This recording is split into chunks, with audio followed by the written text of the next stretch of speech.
Alright, so this car hasn't been on the channel for a good while. The last time we took it out was JCCS about 2 years ago. Behind me you see the FD RX7, and I've been collecting parts for it. I got the majority of everything. The only thing left to do is unbox everything, take the motor out, and get this thing over to Garage Life. But these are all the boxes so far that I had to take apart. I really hate doing this part, so we're gonna do some YouTube magic for you.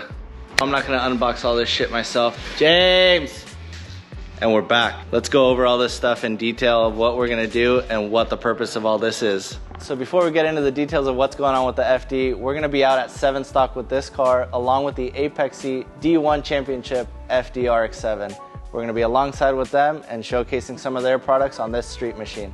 We had quite a few coolant leaks in this car and we weren't able to keep the temps down. Richard from B-Side Fabrication narrowed it down to a couple heater hoses being bad and the actual radiator core being bad. So we swapped that out for now, but we are going V-mount with this setup. So we haven't chosen which base of core, whether it's gonna be Koyo Rad or Garrett now makes new intercooler cores that are available. We're gonna do custom end tanks, get all the cooling and the swirl pots and all that stuff situated properly so that all the air can escape the system. Because that was one of the things that Richard mentioned that was huge on the rotaries after working on Ilya's car, that getting the air to escape and making sure that it's burped and bled properly was one of the biggest things to keep these things cool. So starting off with the power plant, we are going with a Turblown Engineering turbo kit. That consists of this Borg-Warner 7670 internally wastegated turbo setup. It is a true divorced twin scroll setup. It has the TurboSmart upgraded wastegate actuator. It has a built-on blow-off valve and a boost solenoid. Now, the reason we went with this setup over an external gate or a twin external gate is that we wanted to keep the spool time down. Turblown already did all the engineering and all the dyno testing, showing the difference in spool time between an internal wastegate setup with a small frame turbo and an external wastegate setup. We would have gone external wastegate setup had this been a larger frame turbo, because with a twin external gate setup on a twin scroll, you do get better boost control. But being that this is small, responsive, the TurboSmart actuator is more than up to the task, and this is just going to be perfect for what we need. We are only going to run the car on E85, and this turbo gets us the response we want. It should actually be more responsive than the stock twins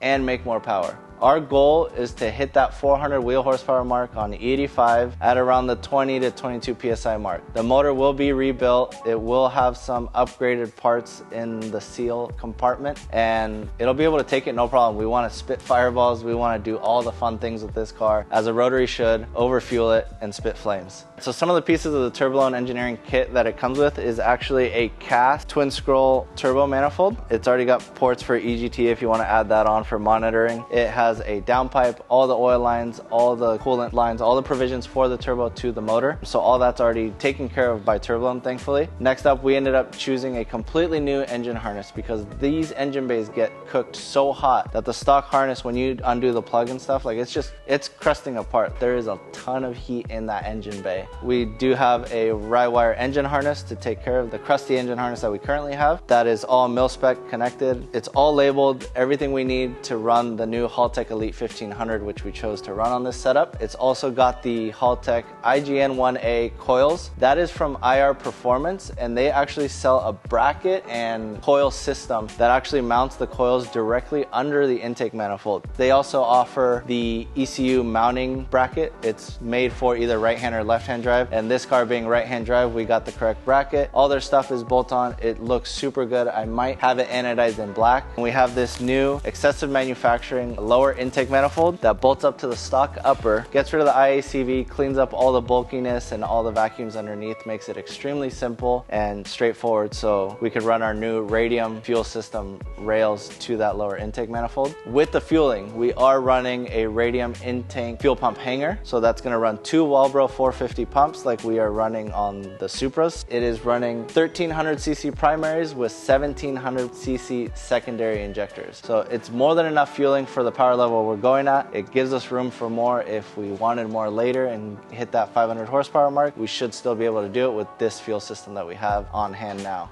The final items that we are putting on this car, so we have an Exedy twin disc ceremetallic clutch setup. It is their street setup, so it's more than capable of handling this horsepower and torque, along with if we wanted to go higher. We are getting rid of that Mazda tunnel brace that mounts from the transmission to the differential. Sticky Manufacturing actually makes makes a good differential brace. Ideally, we would want to take this car to the track, take it out to the final bout events, put it alongside the Exedy FD to see those cars coasting together along with Ilya's cars, so it'd be two crazy drift machines with a sick street machine. If we do end up taking it to those road race events, we are gonna definitely have to address the brakes. We have plenty of room under these TE37, so I know we can put a really nice StopTech trophy brake kit on this, or see what else is out there. I know Sakibon Garage makes plenty of kits available, whether through AP Racing or StopTech, so we have a lot of options in the braking department. We might actually throw it up on the scales today, so that way we can get a real idea of what the total weight of the car is as it sits before we do any more mods to it. It'd be nice to know the difference of going from twin to single with a bigger intercooler V-mount setup and all the other parts that we're putting on this car. It'd be nice to see that difference. So our base weight is going to include already some of the modifications that we have done, because we didn't get to scale this when it was completely stock, fresh off the port, but we do have those Tillet carbon seats with Brid Lomax rails. We have 18x10 TEs, the new Works Bell flip-up steering wheel with the Momo wheel on that as well. So some of the other mods that the car has is the Apex N1 Evolution coilovers. Now this is their Japanese spec coilover, same as what's on that FD RX7 from D1. It's got the Apex dual power intake and along with their Apex catback exhaust system. The car does still have the stock twins and the stock catalytic converter system and all that, so there's no fireballs really coming out of the back of this thing right now, but we're hoping to change that later.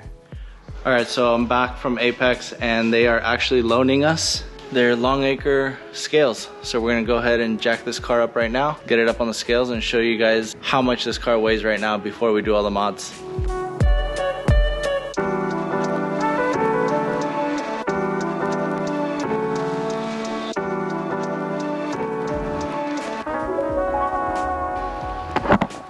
Alright, it's on the scales. This is where we ended up. This number actually surprised me. That is 2,637 pounds. Got all its fluids. This car has fuel in it, essentially stock, minus those mods we listed earlier. So let's see where this car ends up after we do the power upgrade, single turbo, V-mount, and a couple other things. All right, we're super excited for this new power upgrade that's gonna be coming, but for now, we'll see you guys at 7 Stock alongside the Exedy FD at their booth. And if you come by and say hi, we'll have some stickers, lanyards, and possibly some hats given away for free. I know some of you guys have been asking for that in the comments. The only way you're gonna get that is if you see us at an event. So don't forget to like, comment, subscribe. We'll see you guys next time.